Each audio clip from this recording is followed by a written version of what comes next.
মায়েদের নিয়ে প্রোগ্রাম হলে যেটা হয় যে সবাই একটু আবেগী হয়ে যায়, কারণ মা ওয়ার্কটাই পুরো ওয়ার্ল্ডে বাবাদেরকে অন্যান্য অনেকভাবে ড্যাডি, ফাদার, পাপা এসব ডাকা হয়, কিন্তু প্রত্যেকটা ওয়ার্ল্ডে প্রত্যেকটা জায়গায় খেয়াল করে দেখবেন যে মা ওয়ার্ডটা মাদার, মামা, মা, মা সব ম দিয়েই হয়। সো এটার কোনো ডিফারেন্স নাই, তো সবাই আবেগী হয়ে যাবে। বাট যখন আমার ভিডিওটা দেখানো হলো সবাই একটু গান শুনতে পেয়ে আমার মনে হলো যে একটু রিল্যাক্স হয়ে গেছে এখন একটু।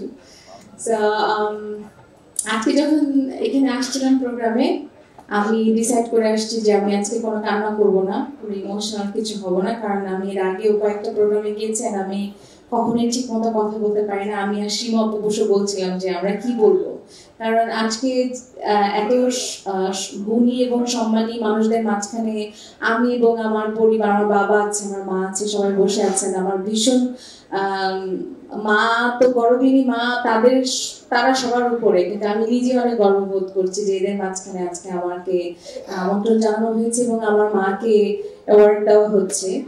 সো এটা আমার জন্য খুবই গর্বের বিষয় এবং আমার মনে হচ্ছে আমি সর্বকনিষ্ঠ আজকে এখানে। সো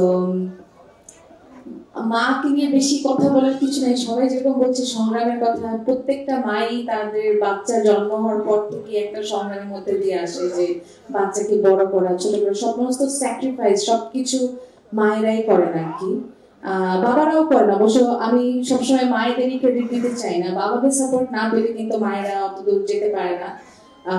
আবার কেউ কেউ আছে যে বাবাদের ছাড়াও মায়েদের সাপোর্টে অনেকে এগিয়ে যান। তো আমি অনেক গুছিয়ে কথা বলতে পারবো না আসলে, অনেকের কথা শুনছিলাম, অনেকের অভিজ্ঞতার কথা শুনছিলাম, অনেক আবেগী হয়ে যাচ্ছিলাম। সো আমরা আসলে mother's day, everyday mother's day, আমরা আসলে মাকে খুব গ্র্যান্টেড নেই। আমরা জানি যে খুব, আমি তো বলি যে আমি খুব আরামে থাকি, যে আমার কিছুই ভাবতে হয় না, সকালে কি নাস্তা খাবো, দুপুরে কি খাবো বা কোথায় যাব, কিছুই আমাকে ভাবতে হয় না, সবই আমার মা করেন।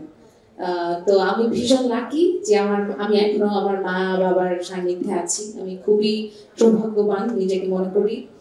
এবং আমরা ভাবি যে আমরা বড় হয়ে গেছি, অনেকেই বড় হয়ে গেছি, কিন্তু মা বাবার কাছে আমরা অনেকেই এখনো পর্যন্ত ছোট। কারণ দেখা যায় যে কখন আমি টের পাই যে একটা প্রোগ্রামের জন্য যখন রেডি হয়েছি, মানে একটা বার হলো আম্মুকে জিজ্ঞেস করো, আম্মু ঠিক আছে এটা, তো এইটা আমার কাছে মনে হয় যে আম্মু যদি বলে হ্যাঁ এটা ঠিক আছে তুমি এইভাবে যাও, বা এই গানটা এরকম গাইছে আম্মু শোনো, আম্মু নাস্তা খেতেছে হয়তো রান্না করতেছে, আমি বিরক্ত, আচ্ছা আচ্ছা এই গানটা শুনছি, দেখো এই গানটা গাবো বা কিছু, মনে হয় যে এইখান থেকে অ্যাপ্রুভাল আসলে সব ঠিকঠাক আর কি। বাইরে যাওয়ার পরে যদি কেউ বলে যে না ড্রেসটা ঠিক না, আম্মু তো ঠিকই বলছে, সো একটা সার্টিফিকেট মনে হয় যে এখনো পর্যন্ত, তখন মনে হয় যে এই একটা জায়গায় যেখানে আমরা এখনো ছোট আছি এবং এটাই থাকতে চাই। তো আর কি বলবো, যে এখন অলরেডি গলা ভার হয়ে আসতেছে, আমি কথা বলতে চাচ্ছি না। আর আমার কাছে মনে কথা বলার থেকে গান গাওয়াটা মোস্ট ইজিয়ার।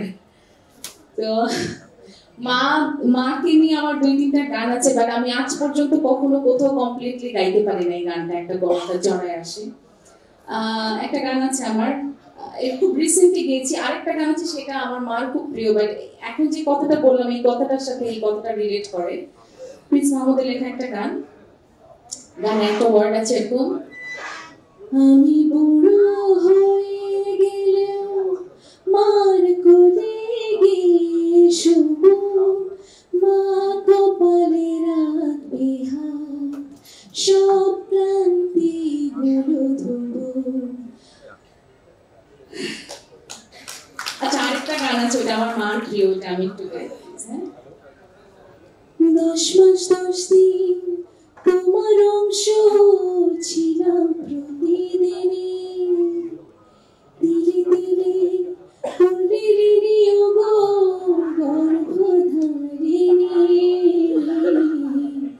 তুমি আমার জন্মদাত্রী, তুমি আমার মা, জগৎ জুড়ে তোমার মা গো হয় না তুলনা। Thank you so much. সকল মায়েদের জন্য অনেক অনেক শুভেচ্ছা, ভালোবাসা, শ্রদ্ধা। Happy mother's day to all. খবরের কাগজ, নিখাদ, নির্ভীক, নিরপেক্ষ।